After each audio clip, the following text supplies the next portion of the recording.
واقع معراج رسول اکرم کے عظیم معجزات میں سے ایک ہے۔ یہ واقعہ 621 عیسوی میں ہجرت مدینہ سے تقریباً 1 سال قبل پیش آیا۔ یہ واقعہ قرآن مجید اور احادیث مبارکہ دونوں میں بیان کیا گیا ہے۔ یہ 2 حصوں پر مشتمل تھا۔ الاسرا رات کا سفر مسجد حرام مکہ سے مسجد اقصی بیت المقدس تک، المعراج مسجد اقصی سے آسمانوں کی بلندیوں تک عروج کا سفر۔ ایک رات رسول اکرم کعبۃ اللہ کے قریب آرام فرما تھے کہ حضرت جبرائیل علیہ السلام تشریف لائے۔ وہ ایک نورانی سواری باراق لائے جو خچر سے چھوٹی اور گدھے سے بڑی تھی۔ اس کی رفتار بجلی کی طرح تھی، وہ ایک قدم میں افق تک پہنچ جاتی تھی۔ اب باراق پر سوار ہوئے اور حضرت جبرائیل علیہ السلام کے ہمراہ مسجد حرام مکہ سے مسجد اقصی بیت المقدس تک کا سفر طے کیا۔ جب اب مسجد اقصی پہنچے تو وہاں تمام انبیاء کرام علیہم السلام موجود تھے، حضرت آدم علیہ السلام سے لے کر حضرت عیسیٰ علیہ السلام تک۔ اللہ کے حکم سے اپنے سب انبیاء کی امامت فرمائی، جو اس بات کی علامت ہے کہ اب تمام انبیاء کے سردار اور خاتم النبیین ہے۔ نماز کے بعد حضرت جبرائیل علیہ السلام نے آپ کے سامنے 2 پیالے پیش کیے، ایک میں دودھ اور دوسرے میں شراب تھی۔ اپنے دودھ کو منتخب کیا تو حضرت جبرائیل نے فرمایا، اپنے فطرت پاکیزگی کا راستہ اختیار کیا۔ اس کے بعد آپ کو آسمانوں کی طرف بلندی پر لے جایا گیا۔ حضرت جبرائیل علیہ السلام ہر آسمان پر آپ کے ہمراہ تھے۔ پہلا آسمان، دروازہ کھٹکھٹایا گیا، پوچھا گیا کون ہے؟ جبرائیل علیہ السلام نے کہا جبرائیل۔ پوچھا گیا کون ساتھ ہے؟ کہا محمد۔ دروازہ کھل گیا۔ وہاں حضرت آدم علیہ السلام سے ملاقات ہوئی۔ انہوں نے خیر مقدم کیا اور آپ کی امت کے لیے دعا فرمائی۔ دوسرا آسمان، یہاں آپ کی ملاقات حضرت عیسیٰ علیہ السلام اور حضرت علیہ السلام سے ہوئی۔ دونوں نبیوں نے مسکرا کر خوش آمدید کہا اور امت محمدیہ کے لیے دعا کی۔ تیسرا آسمان، یہاں اپنے حضرت یوسف علیہ السلام کو دیکھا جنہیں اللہ نے بے مثال حسن عطا فرمایا تھا۔ انہوں نے محبت سے آپ کا استقبال کیا۔ چوتھا آسمان، یہاں اپنے حضرت ادریس علیہ السلام سے ملاقات فرمائی۔ قرآن میں ہے، اور ہم نے اسے بلند مقام عطا فرمایا، سورہ مریم 57۔ پانچواں آسمان، یہاں حضرت ہارون علیہ السلام سے ملاقات ہوئی جو حضرت موسیٰ علیہ السلام کے بھائی تھے۔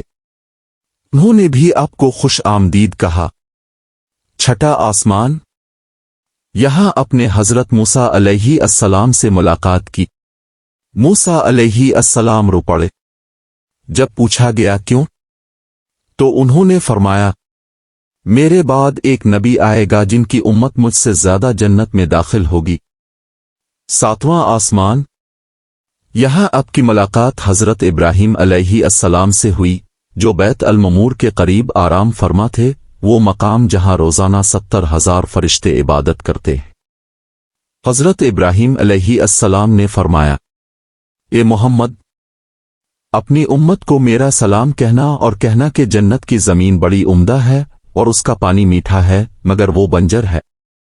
اس کے پودے یہ ہیں، سبحان اللہ، الحمدللہ، لا الہ الا اللہ، اللہ اکبر۔ ساتویں آسمان کے بعد اب صدر علم نتاؤ انتہائی مقام پر پہنچے جہاں حضرت جبرائیل علیہ السلام رک گئے۔ جبرائیل نے عرض کیا، اگر میں ایک قدم بھی آگے بڑھوں تو جل جاؤں گا، لیکن آپ آگے تشریف لے جائیں۔ پھر آپ اللہ تعالیٰ کے حضور پہنچے۔ یہ وہ مقام ہے جس کی حقیقت کوئی انسان بیان نہیں کر سکتا۔ اسی مقام پر اللہ تعالیٰ نے 5 وقت کی نماز کا تحفہ عطا فرمایا۔ ابتدا میں 50 نمازیں فرض کی گئیں۔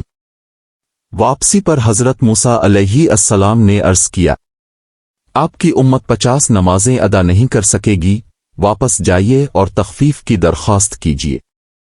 رسول کئی بار گئے اور آئے، یہاں تک کہ آخر میں 5 نمازیں مقرر ہوئیں۔ اللہ تعالیٰ نے فرمایا، یہ 5 نمازیں عمل میں ہیں، مگر ثواب 50 نمازوں کے برابر ہے۔ اس سفر کے دوران آپ کو جنت کے حسین مناظر اور دوزخ کے عذاب بھی دکھائے گئے تاکہ آپ اپنی امت کو تنبیہ فرما سکیں۔ تمام مراحل کے بعد آپ مسجد اقصی سے باراق پر سوار ہو کر مکہ مکرمہ واپس تشریف لائے۔ یہ پورا سفر ایک ہی رات میں مکمل ہوا۔ صبح جب اپنے یہ واقعہ قریش کو بتایا تو بہت سے لوگوں نے یقین نہ کیا، مگر حضرت ابوبکر صدیق رضی اللہ عنہ نے فرمایا، اگر محمد نے فرمایا ہے تو یہ یقیناً سچ ہے۔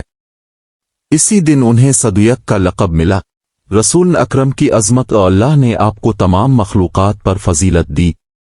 نماز کی اہمیت یہ بندے اور رب کے درمیان براہ راست رابطہ ہے۔ ایمان بالغیب اس سچے مومن وہ ہیں جو غیب پر یقین رکھتے ہیں۔ تمام انبیاء کی وحدت اس سب نے توحید کا پیغام دیا۔ تسبیح و ذکر کی فضیلت جنت کے پودے اللہ کے ذکر سے اگتے ہیں۔ سورہ الاسراء 17:1۔ پاک ہے وہ ذات جو اپنے بندے کو رات کے وقت مسجد حرام سے مسجد اقصی تک لے گئی، جس کے گرد ہم نے برکت رکھی تاکہ ہم اسے اپنی نشانیاں دکھائیں۔ بے شک وہ سننے والا دیکھنے والا ہے۔ سورہ النجم 53 13 18۔ اور بے شک انہوں نے ایک اور مرتبہ اسے دیکھا، صدر علم نتاؤ کے پاس، اس کی نگاہ نہ بہکی نہ حد سے بڑی، بے شک انہوں نے اپنے رب کی بڑی بڑی نشانیاں دیکھیں۔ واقع معراج ایک عظیم معجزہ ہے جو اللہ تعالیٰ کی قدرت کاملہ اور نبی اکرم کے بلند مقام کو ظاہر کرتا ہے۔ یہ ہمیں یاد دلاتا ہے کہ نماز ایک آسمانی تحفہ ہے اور ہر مومن کے لیے روحانی معراج کا ذریعہ ہے۔